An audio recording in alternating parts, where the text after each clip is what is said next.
Let's take a live look at Kiev right now, the capital of Ukraine. It is 2:30 in the morning there, and right now from this vantage point, it seems things are peaceful. We've had reporters standing right at that perch, and we have heard fighter jets fly overhead as well as explosions in the distance. But for at least the moment from this live picture, it appears things are calm. Ukrainian and Russian families here are watching war unfold on social media and news feeds, their only means of communication. CBS 13's Rachel Wolf spoke with a Sacramento woman who has been working around the clock trying to keep tabs on her family thousands of miles away. You're watching cell phone video of airstrikes outside Kiev, the capital of Ukraine. These horrific images document Russia's invasion in the last 24 hours. What is going to happen? It's going to be a genocide. You know, I'm going to have that family. Tatiana Kaftan's family and friends are sending her these videos and pictures of the carnage. I have an uncle I've been trying to reach since yesterday in Kiev. They were actually packing and leaving. Tens of thousands are trying to get out of harm's way as the Russians drop bombs and seize Chernobyl, the shuttered nuclear power plant. I think, Russian people need to stand up. Our Ukrainian president said, you need to stand up. And I think Russia needs to stand up. Russian protests are being met with military-like force.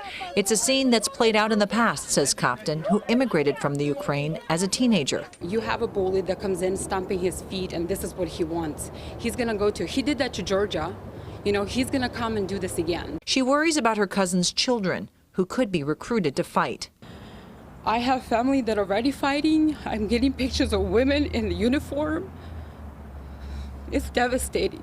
It's devastating that this man can do this. She says the sanctions imposed by President Biden will help, but she also wants the United States to take military action. You think this is a sign of something much worse to come? And think how large the Soviet Union will become if the Ukraine joins. They're going to become, and then China, it's going to be huge. We need to look at it as not just Ukrainian problem and Russia problem. This is a world problem. We're going to have a World War III on our hands. So how exactly did we get here? Let's break down two very different views on what is happening. Russia says its forces are in Ukraine on a peacekeeping mission. The West sees it as a brutal act of war.